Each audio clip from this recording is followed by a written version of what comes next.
Salam alaikum les Riyadix et Sportix et Lyoum les Tenix. Pour le Xavs Club numéro 4, on va parler de Roland Garros qui s'est terminé il y a quelques jours avec de grandes nouveautés. Et pour ça, j'ai avec nous Mehdi Alami, spécialiste du tennis. Bienvenue Mehdi, mahba. Bonjour Xavier, merci de m'accueillir dans ton émission. C'est un vrai plaisir que de te retrouver. Un plaisir partagé. Écoute, j'ai plein de questions à te poser parce que ce Roland Garros était très riche de nouvelles informations. La chute du roi Nadal et le sacre de Djokovic. Je voulais te demander d'abord, pour commencer, un petit bilan pour toi, ta vision du Roland Garros 2021. Écoute, c'est un Roland Garros qui nous a donné pas mal d'émotions, des matchs assez, on va dire, disputés, donc c'est toujours sympa. Il y a eu un grand moment de tennis, c'est le troisième set qu'il y a eu entre Rafa et Novak, qui a atteint des sommets d'intensité, on va dire de suspense, et c'était un très beau moment de sport. Ouais, après, c'est pas non plus une édition que j'ai trouvée complètement folle en termes de jeu, en termes de niveau de jeu. J'ai trouvé qu'on était en deçà de certaines grandes éditions. Bon, Federer était là qu'une semaine. Un des grands favoris, un des cadors sur terre, Thiem, n'était pas du tout à son niveau. J'ai trouvé globalement que les grands, que Tsitsipas, Nadal, Djoko n'avaient pas eu beaucoup d'opposition avant les demi. Donc, bon, Djoko avait lâché 2-7 contre Musetti en huitième, mais c'était pas non plus un niveau de jeu complètement délirant. Donc une belle édition, il y avait aussi ces histoires de public, le central un peu dégarni. Moi j'ai toujours du mal un peu mais également des beaux moments. Donc c'est une édition sympa qui a quand même consacré un exploit sportif hors norme, c'est-à-dire Novak qui fait 2 fois le tour, on va dire, qui gagne 2 fois tous les slams. C'est quand même une performance assez hors norme. Ouais, c'est un record. Ouais. C'est un record, et puis voilà, il a quand même à nouveau dépassé des limites qu'on ne pensait pas qu'il pourrait dépasser. Ouais, avec des matchs où il perd 2-7-0. Contre Nadal, il perd le premier set. Et tu parlais du troisième set, justement, Nadal a une balle de 7. Et derrière, quand Djoko accélère et gagne, après, il n'y a plus de match. Moi, je l'avais tweeté à la fin du troisième. Je disais que même si Nadal gagne ce set, je crois...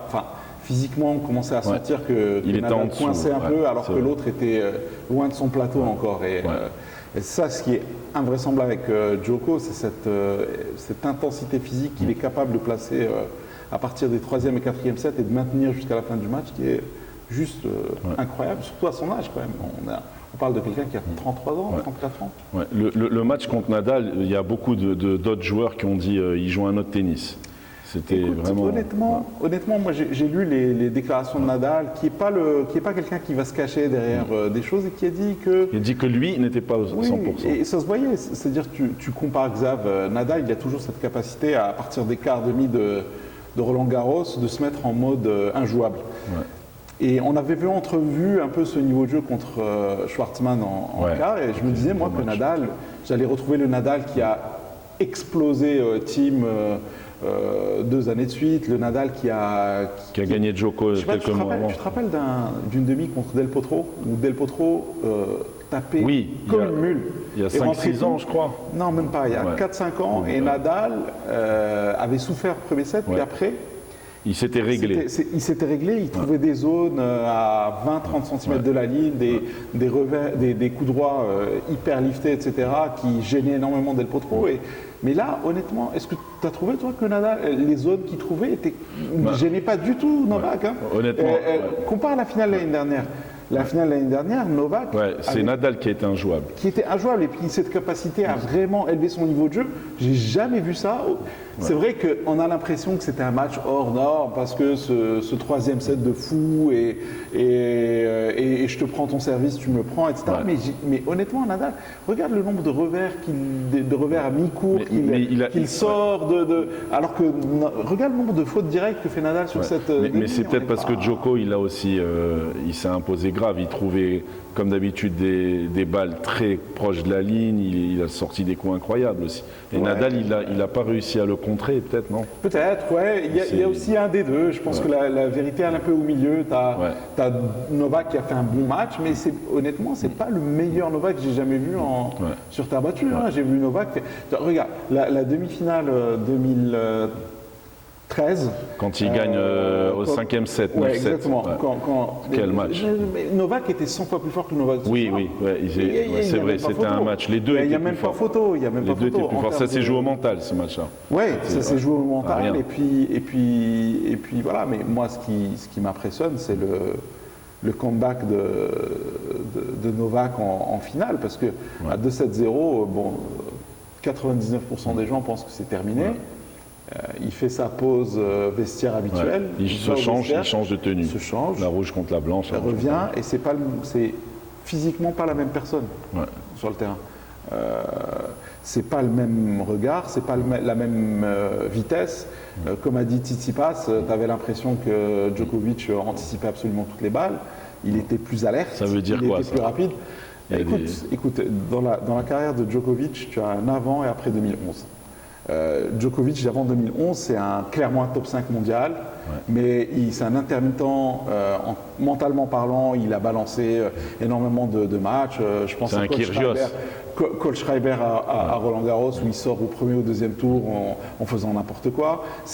Le gars, il a la même aisance, on va dire, la même fluidité que Federer, sans doute un coup de raquette très proche, mais pas le mental, et il est clairement moins physique que Nadal. Et puis il y a 2011, je me rappelle très bien, il y a cette finale de Coupe Davis qui gagne contre la France en 2010, où il les fracasse tous les uns après les autres. Et il arrive en Australie, c'est un cyborg, et il fait une année 2011 surréaliste. C'est son tournoi préféré. Où le gars à partir de 2011, tu as l'impression que c'est plus le même. Physiquement, il n'y a plus la même préparation, il n'y a plus la même stamina. Il n'y a plus la même résistance, il n'y a plus la même cette capacité à jouer les points de l'échange de la même manière du premier au 30e point d'échange. Et c'est pas le même joueur, quoi. C'est pas le même homme, c'est pas le même. Donc, il a eu des périodes longues. Moi je me méfie de ces transformations soudaines comme ça, comme Armstrong dans le cyclisme, où tu as senti un avant et après son cancer. Il y a des sports comme ça où tu as des gens qui ont connu une transformation physique extrêmement gênante quelque part. Et Novak, c'est pour ça qu'il ne sera jamais dans le cœur des gens, notamment parce que c'est le gars il y a aussi cette espèce de côté pas authentique chez lui. Ces changements le fait que il y a toujours ce passage au vestiaire quand il est en difficulté, il y a son rapport au ramasseur de balles, il y a son rapport il a perdu un GC qu'il était premier à l'Open parce qu'il a tapé un juge. Exactement. Mais tu crois pas que pour lui c'est comme le petit frère qui vient après les deux prodiges, il faut mettre à son actif qu'il arrivait sous le règne de Nadal et Federer et personne n'aurait pensé qu'il arrive à faire 19 GC et qu'il a ce déficit de popularité, que c'est le troisième. Il y a eu des gens qui étaient pour Federer. Quand on a été arrivé, ceux qui étaient pour les autres, ils sont mis avec Nadal. Et lui, il est arrivé, les fans étaient déjà partagés. C'est pas un peu le mal-aimé?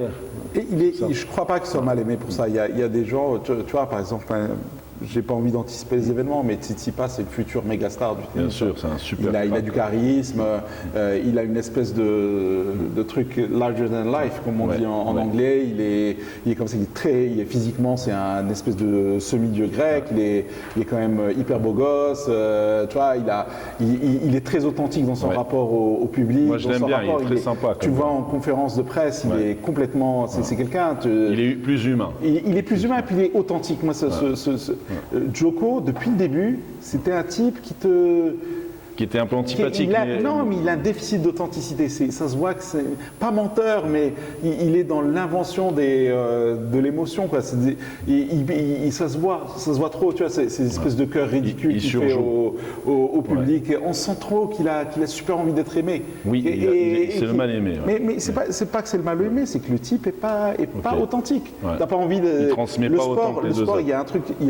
Armstrong, pareil. Armstrong n'a jamais été hyper populaire.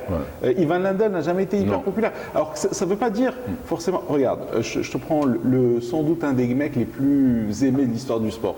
C'est Tiger Woods. Ouais. Tiger Woods, au début de sa carrière, n'était pas du tout sympa avec le public. C'était un espèce de robot qui marchait sur le parcours et pourtant la terre entière l'aimait. Ouais. C'est quelque chose qui n'est pas palpable. C'est pas palpable du tout. En fait, quand même, on peut parler de ça, mais est-ce que tu ne crois pas que Djoko maintenant pourrait mettre d'accord tout le monde et arriver à 21 GC pour dépasser les deux autres? Il va sans doute y arriver. Et là, ce sera le GOAT à ce moment-là. Honnêtement, j'ai aucun doute. Voilà. Il est favori pour devenir le GOAT en termes de GC. Le GOAT, statistiquement, il n'y a pas photo. Il sera le GOAT, il sera le gars qui aura passé le plus de semaines numéro 1 mondial. Il aura son record de slam, il aura son record de Master Series, etc. Il n'y a aucun problème là-dessus. Je veux dire, c'est pas pour moi, il va même exploser le record de Federer. C'est pas ça le problème. Le problème, c'est qu'à l'arrivée, est-ce que ce sera le GOAT?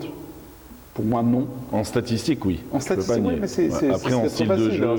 En statistique, tu demandes à n'importe qui le plus grand score, enfin celui qui a gagné le plus de titres NBA, etc. C'est comment il s'appelle c'est pas Chamberlain, c'est Russell qui a gagné tout ça. Et pourtant, le GOAT au basket, c'est Jordan. C'est même pas une question.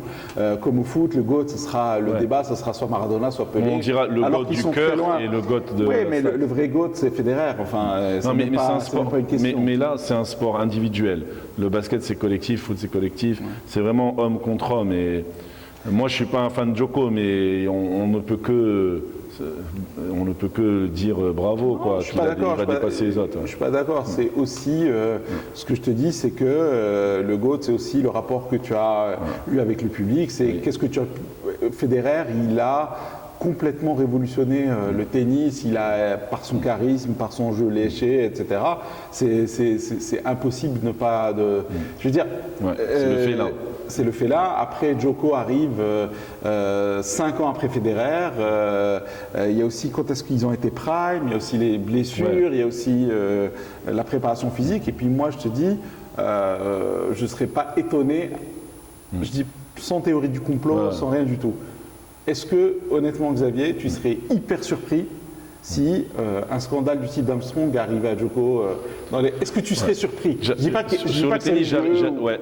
j'arrive pas à me poser cette question. Moi-même, je l'ai écrit, j'ai dit ses arrêts au vestiaire et tout, mais après, il a peut-être quelque chose où il se met dans une serviette dans l'obscurité et qu'il change de match, il change d'habit et c'est un autre. Je sais pas. Là-dessus, j'ai vraiment pas. Je serais surpris. Ouais. Franchement, tu sais, c'est une anecdote que je répète parfois. Tu te rappelles la finale 2012 de l'Open d'Australie contre Nadal, quand il joue 6 heures. Oui. Pendant ce match-là, qui, de l'avis de tout le monde, c'est peut-être le meilleur match de tous les temps en tennis en termes d'intensité. Ouais. C'est au-dessus de Wimbledon 2008, c'est une violence dans les frappes de balles qui est colossale. Il y a un truc surréaliste qui s'est passé pendant cette finale. Du premier au dernier point, ils ont joué 6 heures. Enfin, le lendemain, ils vont de Melbourne à, je ne sais plus si c'était Dubaï ou Singapour. Dans l'avion, il y avait Mouratoglou avec eux. Ils étaient en première classe. Et Mouratoglou les croise. Il paraît que Nadal pouvait à peine marcher, c'est-à-dire qu'il a besoin de quelqu'un pour marcher. Ouais. Et Djokovic, c'est tout à fait normal. Il marchait normal. Après, un espèce de truc surréaliste. Il y a beaucoup. Murray a parlé de ça. Je voudrais que tu nous dises un dernier mot. On a bien parlé de Djoko, des GOAT et tout. Parle-nous un peu pour toi, dans la next-gen, une petite révélation dans ce tournoi chez les hommes. Il y a quand même Musetti qui est très jeune, qui a fait il y a toute une nouvelle génération italienne. Il y a 5-6 Italiens en top. Ils sont quand même. Il y a Berrettini, etc. Bon, ça c'est le futur du tennis. Puis moi, je ne peux pas m'empêcher de voir en Tsitsipas le futur numéro 1 mondial. Ouais. Et tu ne crois pas que d'avoir perdu cette finale, c'est parce qu'il peut la perdre, pourquoi ? parce que la next gen, c'est mon avis, elle joue pas cette finale de GC en 3-7 gagnant. C'est pas un peu ça qui les gêne. Djoko, il a l'habitude d'en faire 10 et eux, ils font que des finales de Master Series. La finale de, ils en jouent pas assez. La finale de dimanche, Tsitsipas exploite à fond un Djokovic moyen. Ouais. Et après, il peut pas. Après, il a un monstre devant lui, quoi. Ouais. Et je pense même que sa défaite, elle est ni mentale, ni physique, ni rien. Il est juste tombé sur. Ça y est. Après, il est plus fort. Ouais, il est plus fort. Il est clairement plus fort. C'est-à-dire que Tsitsipas, pour moi, ne s'effondre pas, ne déjoue pas, ne craque pas physiquement. Non, c'est ça. Je suis d'accord avec toi. Tim en Australie en finale contre Djokovic, il y a ça. Il est quelque part, comme on dit, il mouille au 4e set, il mène 2-7 à 1 et il se met vraiment à moins bien jouer. Là, c'est pas du tout le cas. Ouais. Là, il tombe sur ouais, parce qu'il a résisté au 5e set, un peu, mais l'autre, il tombe juste sur un mec qui est juste un rouleau compresseur. Ouais. Merci beaucoup, Mehdi. Je t'en prie, super merci à toi. Pour tes analyses et on se reverra pour le tennis. Avec plaisir. À bientôt. Merci à tous. C'était le Xas Club numéro 4 avec Mehdi Alami. On a parlé tennis. On a dit à demain.